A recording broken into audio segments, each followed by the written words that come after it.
Akashvani ಮತದಾತ junction, ಮತದಾರರ ಜಾಗೃತಿ ಸರಣಿ. ಒಕ್ಕೂಡಲು ಜನ ವೋಟಿನೊಂದಿಗೆ ವೋಟು ಆಗುವುದು ಲೋಕತಂತ್ರದ ಸಿಸ್ಟಮ್. ಮತದಾರರು ಒಂದಾದರೆ ಅದು ಎಂಥ ಹೊಸ ಕನೆಕ್ಷನ್. ಪ್ರಾಯೋಜಕರು ಭಾರತ ಚುನಾವಣಾ ಆಯೋಗ. ಕೇಳಿ ಮತದಾತ ಜಂಕ್ಷನ್. ಮತದಾತ ಜಂಕ್ಷನ್ ಹ್ಯಾಶ್ಟ್ಯಾಗ್ ಮತದಾತ ಜಂಕ್ಷನ್. ಮತದಾತ ಜಂಕ್ಷನ್ ಹ್ಯಾಶ್ಟ್ಯಾಗ್ ಮತದಾತ ಜಂಕ್ಷನ್. ಚುನಾವಣೆಗಳ ಘೋಷಣೆಯಾಗಿದೆ. ಮಾದರಿ ನೀತಿ ಸಂಹಿತೆ ಜಾರಿಯಾಗಿದೆ. ಅಭ್ಯರ್ಥಿಗಳು, ರಾಜಕೀಯ ಪಕ್ಷಗಳು ಎಚ್ಚರಗೊಂಡಿವೆ. ಏನು ಮಾಡಬೇಕು, ಏನು ಮಾಡಬಾರದು, ಯಾವ್ಯಾವ ನಿಯಮಗಳಿವೆ ಕೇಳಣ್ಣ ಕೇಳು, ಇಲ್ಲಿ ಯಾರಿಗೂ ಅನಾನುಕೂಲವಾಗದಿರಲಿ ಎಂದು ಜಾರಿಯಾಗಿದೆ ಮಾದರಿ ನೀತಿ ಸಂಹಿತೆ. ನಮಸ್ಕಾರ ಕೇಳಿಗರೆ, ನಿಮಗೆಲ್ಲ ಮತದಾತ ಜಂಕ್ಷನ್ ಕಾರ್ಯಕ್ರಮಕ್ಕೆ ಆತ್ಮೀಯವಾದ ಸ್ವಾಗತ. ಎಲ್ಲ ಸ್ನೇಹಿತರಿಗೆ ನನ್ನ ನಮಸ್ಕಾರಗಳು ಕೂಡ. ಸ್ನೇಹಿತರೆ, ನಮ್ಮ ದೇಶದಲ್ಲಿ ಯಾವುದೇ ಸಮಯದಲ್ಲಿ ಚುನಾವಣೆಗಳು ನಡೆದಾಗಲೂ ಕೂಡ ನೀವೆಲ್ಲ ಮಾದರಿ ನೀತಿ ಸಂಹಿತೆ ಅಂದ್ರೆ ಮಾಡೆಲ್ ಕೋಡ್ ಆಫ್ ಕಾಂಡಕ್ಟ್ ಇದರ ಬಗ್ಗೆ ಕೇಳ್ತಲೇ ಇರ್ತೀರಿ. ಇದರ ಉಲ್ಲಂಘನೆಗಳ ವಿಷಯಗಳು ಮತ್ತು ಉಲ್ಲಂಘನೆ ಮಾಡಿದವರ ವಿರುದ್ಧ ಕೈಗೊಳ್ಳಲಾದ ಕ್ರಮಗಳ ಬಗ್ಗೆನೂ ಕೂಡ ಆಗಾಗ್ಗೆ ಕೇಳ್ತಾ ಇರ್ತೀರಿ, ಓದ್ತಾ ಇರ್ತೀರಿ. ಹೌದು, ಚುನಾವಣೆಗಳ ಸಮಯದಲ್ಲಿ ಮಾದರಿ ನೀತಿ ಸಂಹಿತೆಯ ಬಗ್ಗೆ ಎಲ್ಲರೂ ತಿಳಿದಿರಲೇಬೇಕು. ಹಾಗಾದ್ರೆ ಬನ್ನಿ, ಈಗ ನಮ್ಮ ಜೊತೆ ಡೆಪ್ಯೂಟಿ ಎಲೆಕ್ಷನ್ ಕಮಿಷನರ್ ಅಜಯ್ ಬಾಧು ಇದ್ದಾರೆ. ಮಾದರಿ ನೀತಿ ಸಂಹಿತೆಯ ಬಗ್ಗೆ ಅವರಿಂದಲೇ ಹೆಚ್ಚಿನ ಮಾಹಿತಿಯನ್ನ ನಾವೆಲ್ಲ ಪಡ್ಕೊಳ್ಳೋಣ. ಆದರ್ಶ ಆಚಾರ ಸಂಹಿತಾ ಮಾದರಿ ನೀತಿ ಸಂಹಿತೆಯು ರಾಜಕೀಯ ಪಕ್ಷಗಳು ಮತ್ತು ಅಭ್ಯರ್ಥಿಗಳ ಮಾರ್ಗದರ್ಶನಕ್ಕಾಗಿ ಇರುವ ನಿರ್ಧಾರಿತ ನಿಯಮಗಳ ಒಂದು ಸಂಗ್ರಹವಾಗಿದ್ದು, ಇದನ್ನು ರಾಜಕೀಯ ಪಕ್ಷಗಳ ಸಹಮತದೊಂದಿಗೆ ಸಿದ್ಧಪಡಿಸಲಾಗಿದೆ. ಇದನ್ನು ಅಕ್ಷರಶಃ ಪಾಲಿಸಲು ಇವರೆಲ್ಲ ಸಹಮತಿ ಕೂಡ ನೀಡಿದ್ದಾರೆ.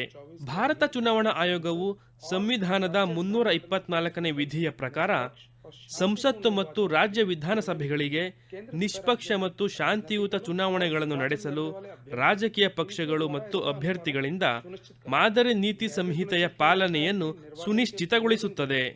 ಚುನಾವಣೆಗಳ ಉಪಯೋಗಕ್ಕಾಗಿ ಯಾವುದೇ ಕಾನೂನು ಉಲ್ಲಂಘನೆಯಾಗಬಾರದು ಎಂದು ನೋಡಿಕೊಳ್ಳಲಾಗುತ್ತದೆ. ಭ್ರಷ್ಟ ಪದ್ಧತಿಗಳಾದ ಲಂಚ ನೀಡುವುದು, ಮತದಾರರನ್ನು ಬೆದರಿಸುವುದು ಇವಕ್ಕೆಲ್ಲ ಕಡಿವಾಣ ಹಾಕಲಾಗುತ್ತದೆ. ಏನಾದರೂ ಉಲ್ಲಂಘನೆಯಾದಲ್ಲಿ ಅದಕ್ಕೆ ಪರಿಹಾರವನ್ನು ಕೂಡ ನೀಡಲಾಗುತ್ತದೆ. ಮಾದರಿ ನೀತಿ ಸಂಹಿತೆಯನ್ನು ಚುನಾವಣೆಗಳ ಘೋಷಣೆಯ ದಿನದಿಂದ ಜಾರಿ ಮಾಡಲಾಗುತ್ತದೆ. ಚುನಾವಣಾ ಪ್ರಕ್ರಿಯೆ ಪೂರ್ಣವಾಗುವ ತನಕ ಆ ಕ್ಷೇತ್ರದಲ್ಲಿ ಮಾದರಿ ನೀತಿ ಸಂಹಿತೆ ಜಾರಿಯಲ್ಲಿ ಇರುತ್ತದೆ. ಪ್ರಕ್ರಿಯೆ ಪೂರೆ ಹೋನೆ ತಕ್ ಉಸ್ ನಿರ್ವಾಚನ ಕ್ಷೇತ್ರ में लागू रहती. ಚುನಾವಣೆ ಬಂತು ಚುನಾವಣೆ, ಇದು ಪ್ರಜಾಪ್ರಭುತ್ವದ ಚಲಾವಣೆ, ಇದು ಪ್ರಜಾಪ್ರಭುತ್ವದ ಚಲಾವಣೆ. ಮರೆಯದೆ ಮತವನ್ನು ಚಲಾಯಿಸಿ, ನಿಮ್ಮದೇ ಸರ್ಕಾರ ಚುನಾಯಿಸಿ, ಜಾತಿ ಧರ್ಮ ಹಣ ಮೋಹಗಳಳಿಸಿ, ಸಂವಿಧಾನದ ಆಶಯ ನೀವುಳಿಸಿ. ಚುನಾವಣೆ ಬಂತು ಚುನಾವಣೆ, ಇದು ಪ್ರಜಾಪ್ರಭುತ್ವದ ಚಲಾವಣೆ. ಚುನಾವಣೆ ಬಂತು ಚುನಾವಣೆ, ಇದು ಪ್ರಜಾಪ್ರಭುತ್ವದ ಚಲಾವಣೆ, ಇದು ಪ್ರಜಾಪ್ರಭುತ್ವದ ಚಲಾವಣೆ. ಇದೇ ವಿಷಯದ ಬಗ್ಗೆ ಮಾತನಾಡ್ತಾ ಇರತಕ್ಕಂತಹ ನಮ್ಮ ಕೆಲವು ಮಿತ್ರರನ್ನ ನಾವೀಗ ಭೇಟಿಯಾಗೋಣ. ಇವರು ಮಾದರಿ ನೀತಿ ಸಂಹಿತೆಯ ಬಗ್ಗೆ ಮಹತ್ವವಾದ ಮಾಹಿತಿಗಳನ್ನ ಈಗ ನೀಡ್ತಾ ಇದ್ದಾರೆ. ಇದರಿಂದ ನಮಗೂ ಕೂಡ ಮಾಹಿತಿ ಸಿಕ್ಕಂತಾಗತ್ತೆ ಅಲ್ವಾ?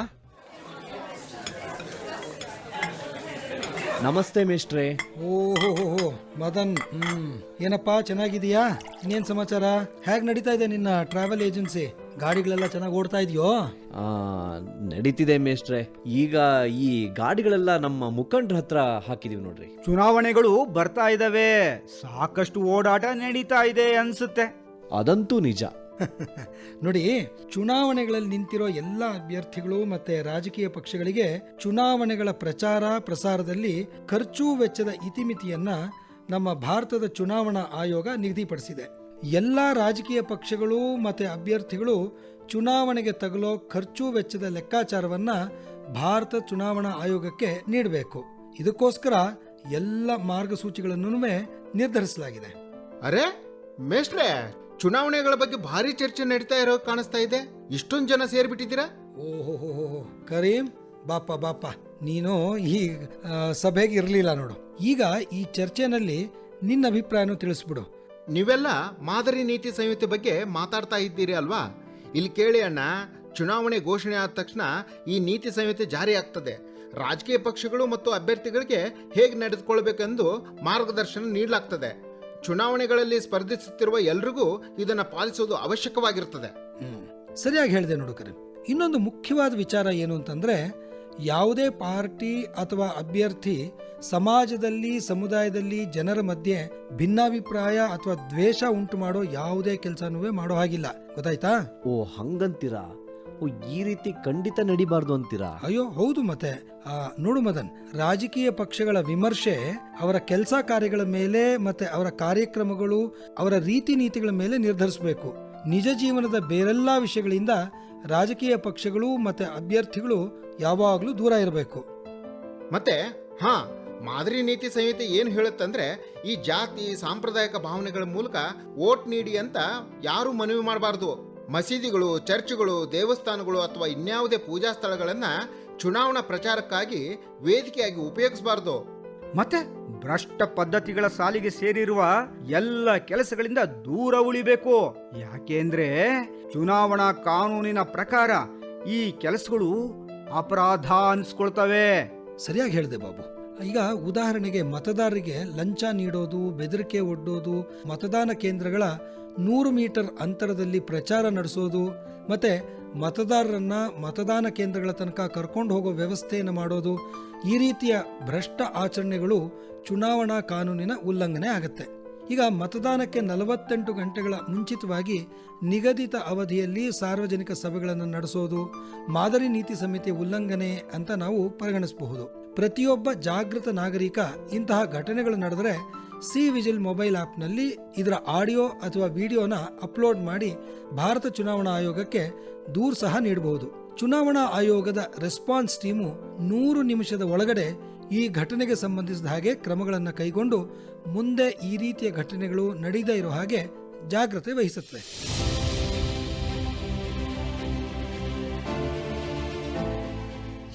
ನಮ್ಮ ಮೇಷ್ಟ್ರ ಮಾತನ್ನ ನೀವೆಲ್ಲ ನೋಟ್ ಮಾಡ್ಕೊಂಡಿದ್ದೀರಿ ಅಂತ ನಾನು ಭಾವಿಸ್ತೀನಿ. ಚರ್ಚೆಯ ನಡುವೆ ಈ ಕೆಲವು ಸಾಲುಗಳನ್ನ ಕೇಳಿಸ್ಕೊಳ್ಳೋಣವಾ? ಎಲ್ಲರೂ ಇಲ್ಲಿ ಕೇಳಿ ಅಣ್ಣ, ನೀತಿ ಸಂಹಿತೆ ಹೇಳುತ್ತದೆ, ರಾಜಕೀಯ ಪಕ್ಷಗಳ ನಡುವೆ ಬೇಡ ಯಾವುದೇ ವಿವಾದ. ಶಾಂತಿ ಸೌಹಾರ್ದತೆಯಿಂದ ಎಲ್ಲರೂ ಹೇಳಲಿ ಅವರ ಮಾತು. ಚುನಾವಣೆಗಳು ಆಗಲಿ ಸ್ವತಂತ್ರ, ನಿಷ್ಪಕ್ಷ, ಜಾತಿ, ಧರ್ಮ, ಸಮುದಾಯ ಎಂಬ ವಿವಾದ ಬೇಡ, ವಿವಾದ ಬೇಡ. ಈ ಸಾಲುಗಳು ನಿಜವಾಗ್ಲೂ ಸರಿಯಾದ ಮಾಹಿತಿಯನ್ನ ನೀಡ್ತಾ ಇವೆ. ಇವರ ಚರ್ಚೆಯಲ್ಲಿ ಮತ್ತೊಮ್ಮೆ ಪಾಲ್ಗೊಳ್ಳೋಣ ಬನ್ನಿ. ಮತ್ತೆ ಮೇಷ್ಟ್ರೆ, ಯಾವುದೇ ರಾಜಕೀಯ ಪಕ್ಷ ಅಥವಾ ಅಭ್ಯರ್ಥಿ ಬೇರೆ ಯಾವುದೇ ವ್ಯಕ್ತಿಯ ಜಾಗ, ಅವರ ಕಟ್ಟಡ, ಜಮೀನನ್ನ ಆ ವ್ಯಕ್ತಿ ಅನುಮತಿ ಇಲ್ಲದೆ ಉಪಯೋಗಿಸುವುದು ಕೂಡ ತಪ್ಪಲ್ವೇ? ಹೌದು ಹೌದು, ತಪ್ಪೇನೆ. ಈಗ ಉದಾಹರಣೆಗೆ ಧ್ವಜ ಇರ್ಬೋದು, ಬ್ಯಾನರ್ ಹಾಕೋದಿರ್ಬೋದು, ನೋಟಿಸ್ ಅಂಟಿಸೋದು, ಘೋಷಣೆಗಳನ್ನು ಬರೆಯೋದು, ಇದಕ್ಕೆಲ್ಲ ಅನುಮತಿಯನ್ನ ಪಡಿಲೇಬೇಕಾಗತ್ತೆ. ಮದನ್, ಇದ್ರ ಜೊತೆಗೇನೆ ರಾಜಕೀಯ ಪಕ್ಷಗಳು ಮತ್ತು ಅಭ್ಯರ್ಥಿಗಳು ಅವರ ಬೆಂಬಲಿಗರು ಬೇರೆ ಪಕ್ಷಗಳ ಅಭ್ಯರ್ಥಿಗಳ ಮೂಲಕ ಆಯೋಜಿತವಾಗಿರುವಂತಹ ಸಭೆ ಅಥವಾ ಪ್ರದರ್ಶನಗಳಲ್ಲಿ ಯಾವುದೇ ಅಡೆತಡೆ ಅಥವಾ ತೊಂದರೆನ ಉಂಟು ಮಾಡಬಾರದು ಅಂತ ಹೇಳಿ ಖಚಿತಪಡಿಸ್ಕೊಳ್ಬೇಕು. ಇನ್ನೊಂದು ವಿಷಯ ಬಾಬು, ರಾಜಕೀಯ ಪಕ್ಷ ಅಥವಾ ಅಭ್ಯರ್ಥಿ ಯಾವುದೇ ಉದ್ದೇಶಿತ ಸಭೆಯ ಸ್ಥಳ ಮತ್ತು ಸಮಯವನ್ನ ಮುಂಚಿತವಾಗಿಯೇ ಸ್ಥಳೀಯ ಆಡಳಿತ ಅಧಿಕಾರಿಗಳಿಗೆ ತಿಳಿಸಬೇಕು. ಇದರಿಂದ ಸಭೆಯ ಸ್ಥಳದಲ್ಲಿ ಪ್ರಯಾಣದ ವ್ಯವಸ್ಥೆ ಮತ್ತೆ ಶಾಂತಿ ಮತ್ತೆ ಭದ್ರತೆಯನ್ನು ಕಾಪಾಡೋದಕ್ಕೆ ಸರಿಯಾದ ವ್ಯವಸ್ಥೆಯನ್ನು ಸಹ ಮಾಡಬಹುದಾಗತ್ತೆ. ಮತ್ತೆ ಸಭೆಯ ಸಮಯದಲ್ಲಿ ಯಾವುದೇ ಧ್ವನಿವರ್ಧಕಗಳು ಅಥವಾ ಇತರ ಉಪಕರಣಗಳನ್ನು ಉಪಯೋಗಿಸೋದಾದ್ರೆ ಅದಕ್ಕೆ ಮುಂಚಿತವಾಗಿ ಅನುಮತಿಯನ್ನ ಪಡಿಬೇಕಾಗ್ತದೆ. ಕರೀಂ, ಮಾದರಿ ನೀತಿ ಸಂಹಿತೆ ಮೂಲಕ ಮತದಾನದ ದಿನಕ್ಕೆ ಸಂಬಂಧಿಸಿದ ಹಾಗೆ ಅನೇಕ ಅಂಶಗಳ ಮೇಲೆ ಗಮನ ಹರಿಸಲಾಗಿದೆ. ಆಮೇಲೆ ಇನ್ನೊಂದು, ಎಲ್ಲ ರಾಜಕೀಯ ಪಕ್ಷಗಳು ತಮ್ಮ ಅಭ್ಯರ್ಥಿಗಳು ಶಾಂತಿಯುತ ಮತ್ತು ವ್ಯವಸ್ಥಿತ ಮತದಾನ ನಡೆಯೋ ಹಾಗೆ ನೋಡ್ಕೊಳ್ಳೋದಕ್ಕೆ ವ್ಯವಸ್ಥೆ ಮಾಡಬೇಕು. ಅಲ್ಲದೆ ಮತದಾರರು ಯಾವುದೇ ತೊಂದರೆ ಅಥವಾ ಅಡೆತಡೆಗಳು ಇಲ್ಲದೆ ಸ್ವತಂತ್ರವಾಗಿ ತಮ್ಮ ಮತಾಧಿಕಾರದ ಹಕ್ಕನ್ನು ಚಲಾಯಿಸೋದಕ್ಕೆ ಚುನಾವಣಾ ಡ್ಯೂಟಿಯಲ್ಲಿರೋ ಅಧಿಕಾರಿಗಳ ಜೊತೆಗೆ ಈ ಅಭ್ಯರ್ಥಿಗಳು ಸಂಪೂರ್ಣ ಸಹಕಾರವನ್ನು ನೀಡಬೇಕಾಗತ್ತೆ. ಮತ್ತೆ ಈ ಮತದಾನದ ಬೂತ್ ಒಳಗಡೆಗೆ ಪಕ್ಷಗಳ ಕೆಲಸಗಾರರು ಮತ್ತೆ ಏಜೆಂಟ್ರುಗಳು ಇವರುಗಳೆಲ್ಲ ಇರ್ತಾರಲ್ಲ, ಇವರುಗಳು ಕೂಡ ಸರಿಯಾದ ಬ್ಯಾಚ್ ಅಥವಾ ಗುರುತಿನ ಚೀಟಿ ಅವ್ರಗಳಿಗೂ ಕೂಡ ನೀಡಬೇಕಾಗತ್ತಲ್ವೇ? ಹೌದು ಹೌದು, ಖಂಡಿತ ನೀಡಬೇಕಾಗತ್ತೆ. ನಿಜ. ಆ ಎಲ್ಲ ಕೆಲಸಗಾರರು ಮತ್ತು ಏಜೆಂಟ್ಗಳ ಎಲ್ಲ ಮಾಹಿತಿ ನಮಗೆ ಬೇಕಾಗುತ್ತೆ. ನೋಡು ಮದನ್, ಎಲ್ಲದಕ್ಕಿಂತ ಮುಖ್ಯ ವಿಷಯ ಅಂತಂದರೆ ಮತದಾನದ ದಿನ ಮತ್ತು ಅದಕ್ಕಿಂತ 48 ಗಂಟೆಗಳ ಮುಂಚೆ ಈ ಮದ್ಯವನ್ನು ಹಂಚೋದು, ವಿತರಿಸೋದು ಇವನ್ನೆಲ್ಲ ತಡಿಬೇಕು. ಮತದಾನ ಕೇಂದ್ರಗಳ ಅಕ್ಕಪಕ್ಕದಲ್ಲಿ ರಾಜಕೀಯ ಪಕ್ಷಗಳು ಮತ್ತು ಅಭ್ಯರ್ಥಿಗಳ ಮೂಲಕ ಸ್ಥಾಪಿಸಲಾಗಿರೋ ಶಿಬಿರಗಳ ಹತ್ತಿರ ಅನವಶ್ಯಕವಾಗಿ ಜನಸಂದಣಿ ಇಲ್ಲದೇ ಇರೋ ಹಾಗೆ ನೋಡ್ಕೋಬೇಕು. ಇದರಿಂದ ರಾಜಕೀಯ ಪಕ್ಷಗಳು ಮತ್ತು ಅಭ್ಯರ್ಥಿಗಳ ಕಾರ್ಯಕರ್ತರು ಮತ್ತು ಬೆಂಬಲಿಗರ ನಡುವೆ ಯಾವುದೇ ರೀತಿಯ ಘರ್ಷಣೆ ನಡೆಯೋದು ತಪ್ಪತ್ತೆ. ಹೌದು, ಮತದಾನದ ದಿನ ವಾಹನಗಳ ಸಂಚಾರದ ಮೇಲೆ ಹೇರಲಾಗುವ ನಿರ್ಬಂಧಗಳ ಪಾಲನೆಯಾಗುವಲ್ಲಿ ಅಧಿಕಾರಿಗಳ ಜೊತೆ ಸಹಕರಿಸಬೇಕು.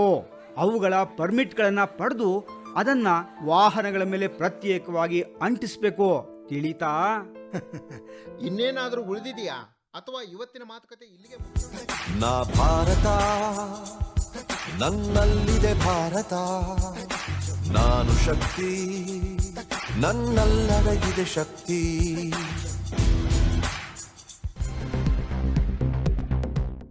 ಈಗ ನಮ್ಮ ಕೇಳುಗರಿಗೆ ಮಾಹಿತಿಗಾಗಿ ಸಂಕ್ಷಿಪ್ತವಾಗಿ ಹೇಳೋದಾದ್ರೆ, ಮಾದರಿ ನೀತಿ ಸಂಹಿತೆ ರಾಜಕೀಯ ಪಕ್ಷಗಳ ಒಪ್ಪಂದದ ಮೇಲೆ ರಚಿಸಲಾದ ಮತದಾನದ ಸಂದರ್ಭದಲ್ಲಿ ರಾಜಕೀಯ ಪಕ್ಷಗಳು ಮತ್ತು ಅಭ್ಯರ್ಥಿಗಳ ಮಾರ್ಗದರ್ಶನಕ್ಕಾಗಿ ಇರುವಂತಹ ನಿಯಮಗಳ ಒಂದು ಸಂಗ್ರಹ. ಮಾದರಿ ನೀತಿ ಸಂಹಿತೆಯು ಆರಂಭವಾದ ಬಗ್ಗೆ ಹೇಳೋದಾದ್ರೆ, ಇದರ ಪ್ರಯೋಗದ ಶ್ರೇಯಸ್ಸು ಕೇರಳ ರಾಜ್ಯಕ್ಕೆ ಸಲ್ಲುತ್ತದೆ. 1960ರಲ್ಲಿ ಇಲ್ಲಿ ಮೊದಲ ಬಾರಿಗೆ ರಾಜ್ಯ ವಿಧಾನಸಭೆ ಚುನಾವಣೆಗಳ ಸಂದರ್ಭದಲ್ಲಿ ರಾಜಕೀಯ ಪಕ್ಷಗಳಿಗೆ ನಿಯಮಗಳನ್ನು ಪಾಲಿಸಲು ಮಾದರಿ ನೀತಿ ಸಂಹಿತೆಯನ್ನು ಅಳವಡಿಸಿಕೊಳ್ಳಲಾಯಿತು.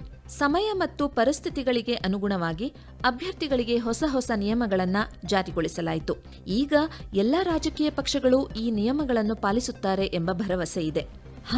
ಮತ್ತೆ ಇಲ್ಲಿ ಕೇಳಿ, ಕರ್ನಾಟಕ ಮುಖ್ಯ ಚುನಾವಣಾ ಅಧಿಕಾರಿಯವರ ಕಚೇರಿಯ ರಮೇಶ್ ಆರ್ ಇವರು ಮಾದರಿ ನೀತಿ ಸಂಹಿತೆಯನ್ನು ಪಾಲಿಸುವ ಬಗ್ಗೆ ಏನ್ ಹೇಳ್ತಿದ್ದಾರೆ ಕೇಳೋಣ. ಚುನಾವಣೆಗಳು ಘೋಷಣೆಯಾಗುತ್ತಿದ್ದ ಹಾಗೆ ಮಾದರಿ ನೀತಿ ಸಂಹಿತೆ ಜಾರಿಯಾಗುತ್ತದೆ.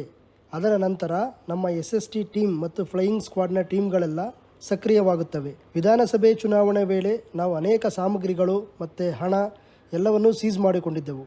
ಮಾದರಿ ನೀತಿ ಸಂಹಿತೆ ಜಾರಿಯಾದ ಮೇಲೆ ರಾಜಕೀಯ ಪಕ್ಷಗಳು ಅಭ್ಯರ್ಥಿಗಳ ಮೇಲೆ ರಿಸ್ಟ್ರಿಕ್ಷನ್ಸ್ ಅಂದರೆ ಏನು ಮಾಡಬೇಕು ಏನು ಮಾಡಬಾರದು ಅಂತ ಅವರಿಗೆ ಮಾರ್ಗದರ್ಶನ ನೀಡಲಾಗುತ್ತದೆ. ಪ್ರಸಾರದ ಸಾಮಗ್ರಿಗಳು, ಪೋಸ್ಟರ್, ಬ್ಯಾನರ್, ಭಿತ್ತಿಪತ್ರಗಳು ಇದನ್ನೆಲ್ಲ ನಾವು ತೆಗೆಯುತ್ತೇವೆ. ಎಲ್ಲರಿಗೂ ಸಮಾನವಾದ ಅವಕಾಶ ದೊರೆಯುವ ಹಾಗೆ ಒಂದು ಲೆವೆಲ್ ಪ್ಲೇಯಿಂಗ್ ಫೀಲ್ಡ್ ರಚನೆಯಾಗುತ್ತದೆ. ಧ್ವನಿವರ್ಧಕಗಳ ಬಳಕೆಯ ಮೇಲೂ ನಿಯಂತ್ರಣ ಇರುತ್ತದೆ. ಯಾವುದೇ ಸಭೆಗಳು ನಡೆಯಬೇಕು ಅಂದರೆ ಪೂರ್ವಾನುಮತಿಯನ್ನು ಪಡೆಯಬೇಕಾಗುತ್ತದೆ. ಈ ರೀತಿ ಅನೇಕ ಅಂಶಗಳು ಮಾದರಿ ನೀತಿ ಸಂಹಿತೆಯ ಪರಿಧಿಯಲ್ಲಿ ಬರುತ್ತವೆ. ಕೇಳಿದ್ರೆ, ಈಗ ಇವತ್ತಿನ ಪ್ರಶ್ನೆ ಕೇಳುವ ಸಮಯ. ನೀವು ನಮಗೆ ಉತ್ತರವನ್ನ ನಮ್ಮ ವಾಟ್ಸ್ಆಪ್ ಸಂಖ್ಯೆಗೆ ನಿಮ್ಮ ಪೂರ್ಣ ಹೆಸರು ಮತ್ತು ವಿಳಾಸದ ಜೊತೆಗೆ ಬರುವ ಸೋಮವಾರದ ಒಳಗೆ ಕಳಿಸಬೇಕು. ನಮ್ಮ ವಾಟ್ಸ್ಆಪ್ ಸಂಖ್ಯೆ 9999031950. ಇವತ್ತಿನ ಪ್ರಶ್ನೆ: ಮಾದರಿ ನೀತಿ ಸಂಹಿತೆಯ ಉಲ್ಲಂಘನೆಯ ಮಾಹಿತಿಯನ್ನ ನೀವು ಯಾವ ಮೊಬೈಲ್ ಆಪ್ ಮೂಲಕ ಭಾರತ ಚುನಾವಣಾ ಆಯೋಗಕ್ಕೆ ತಿಳಿಸಬಹುದು?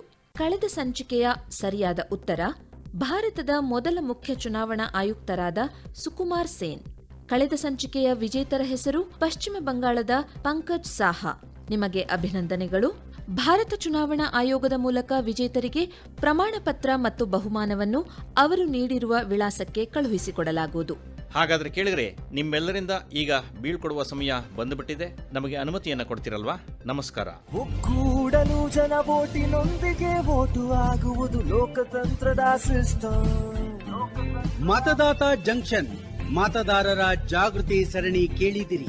ಕನ್ನಡ ಅನುವಾದ ಉಷಾ, ನಿರ್ಮಾಣ ಆಶಾ ಮತ್ತು MS ಅನುಪಮ.